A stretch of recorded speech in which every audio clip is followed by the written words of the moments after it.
ఈ దేశం యొక్క మౌలిక స్వరూపం మారాలి అనంటే విద్యుత్తు ఉండాలి, తాగునీరు సాగునీరును అందించాలి, పల్లెటూర్ల నుంచి పట్టణాల వరకు రోడ్డు రవాణా వ్యవస్థ ఉండాలి అని ఆలోచన చేసి బాక్రానంగల్ నుంచి నాగార్జున సాగర్ డ్యామ్ వరకు పండిత్ జవహర్లాల్ నెహ్రూ గారి విధానంలో ఆ రోజు ఈ దేశం అభివృద్ధి పదం వైపు నడిచింది. ఆ రోజు ఎడ్యుకేషన్ అండ్ ఇరిగేషన్ ఆలోచన కూడా పండిత్ జవహర్లాల్ నెహ్రూ గారు చేశారు. అందుకే ఈరోజు ఈ దేశంలో ఉన్న గొప్ప గొప్ప యూనివర్సిటీలు అన్నీ కూడా పండిత్ జవహర్లాల్ నెహ్రూ గారు ఉన్నప్పుడే పునాదులు పడ్డాయి. ఆ యూనివర్సిటీల నుంచి వచ్చిన విద్యార్థులే ఈ దేశ భవిష్యత్. ఆనాడు నిర్మించిన సాగునీటి ప్రాజెక్టులే ఈ దేశం ఆకలి కేకల నుంచి ప్రపంచానికే ఆహార ధాన్యాలను అందించే స్థాయికి ఈరోజు ఈ దేశం అభివృద్ధి చెందింది అంటే ఆనాటి మొట్టమొదటి ప్రధానమంత్రి ఒక గొప్ప ఆలోచన చేసి ఒక దార్శనికత చూపించడంతో ఈరోజు ప్రపంచ దేశాలతో పోటీ పడగలుగుతుంది. ఆ తర్వాత శ్రీమతి ఇందిరాగాంధీ గారు దళితులు, గిరిజనులు, ఆదివాసీలు, బలహీన వర్గాల యొక్క ఆకలి కేకలను ఆలోచనను చూసి రోటీ కప్డా ఔర్ మకాన్ అనే స్లోగన్ తోటి ప్రజలకు రోటీ కప్డా ఔర్ మకాన్ అనే విధానాన్ని తీసుకొచ్చి పేదలకు సహాయాన్ని అందించారు. ఆ తర్వాత రాష్ట్రాలను తీసుకున్నప్పుడు ఈ మధ్యకాలంలో ఎక్కడికి వెళ్ళినా పాత్రికేయ మిత్రులు కానీ రాజకీయ విశ్లేషకులు ప్రతి ముఖ్యమంత్రికి ఒక బ్రాండ్ ఉన్నది, మీరు 16 నెలలైన ముఖ్యమంత్రి అయ్యి మీరు ఏ బ్రాండ్ క్రియేట్ చేసుకోలేకపోతున్నారు ఎందుకు అని ప్రశ్నిస్తున్నారు. నేను చాలా సందర్భాలలో నవ్వి వదిలేసిన, ఎందుకంటే ప్రశ్న అడిగేవాళ్ళు నేను ఏ బ్రాండ్ కోసం ప్రయత్నం చేస్తున్నో వాళ్ళు అవగాహన చేసుకునే పరిస్థితుల్లో లేరు అని. మొట్టమొదటిసారి 2 రూపాయలకు కిలో బియ్యం ఇచ్చిన ఎన్టీ రామారావు గారు పేదవాడు తెల్లన్నం తిన్నప్పుడల్లా వారిని గుర్తు చేసుకుంటాడు. ఐటీ కంపెనీలను, హైటెక్ సిటీని ఇవి చూసినప్పుడు చంద్రబాబు నాయుడు గారు గుర్తొస్తాడని చెప్తారు. అదేవిధంగా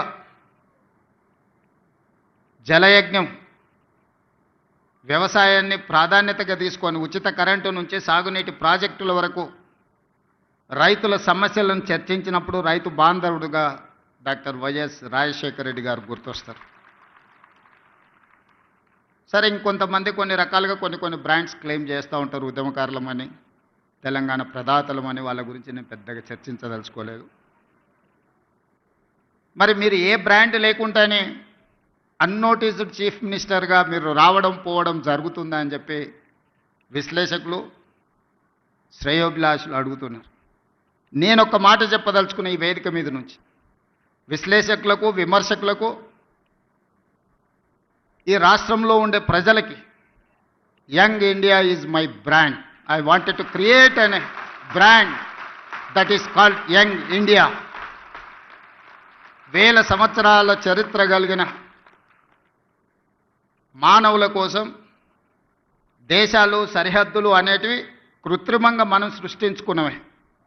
ఒకప్పుడు రాజ్యాలు ఉన్నప్పుడు బలవంతుడైన రాజు ఆక్రమించుకుంటూ పోతే పెద్ద పెద్ద రాజ్యాలు ఉండేటివి.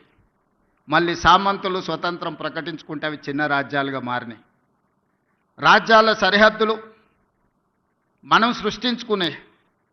ఈరోజు వీసా విధానం ఒకప్పుడు పాకిస్తాన్, ఆఫ్ఘనిస్తాన్ వరకు అఖండ్ భారత్, కానీ దేశ విభజన జరిగిన తర్వాత బంగ్లాదేశ్, పాకిస్తాన్, ఆఫ్ఘనిస్తాన్ రకరకాల దేశాలుగా ఈరోజు వీసాలు తీసుకొని మనం వెళ్తున్నాం.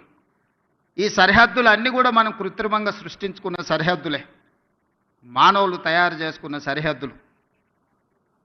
కానీ వీళ్ళందరికీ అవసరమైన అవసరాలు ఏమి? వీటి మీద ప్రత్యేకమైన దృష్టి పెట్టాల్సిన అవసరం పాలకుల మీద ఉన్నది.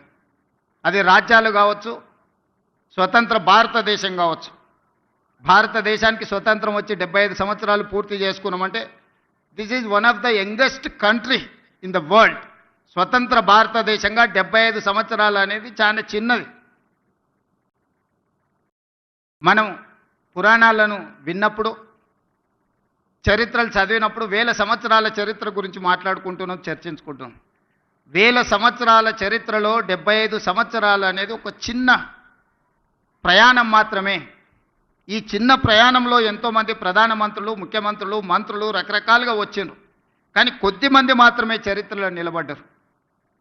ఆ కొద్దిమంది చరిత్రలో తీసుకున్న నిర్ణయాలు చరిత్రనే మలుపు తిప్పే విధంగా రాష్ట్రాలు, దేశాలు అభివృద్ధి పదం వైపు నడిచినాయి. క్లోజ్డ్ ఎకానమీ నుంచి open economy, liberalisation, privatisation, globalisation. ఆనాడు మన బిడ్డ పివి నరసింహారావు గారు, తెలంగాణ బిడ్డ, ఈ దేశానికే దార్శనికుడుగా మారి ప్రపంచానికే పోటీ పడే దేశంగా తీర్చిదిద్దినవాడు పివి నరసింహారావు గారు.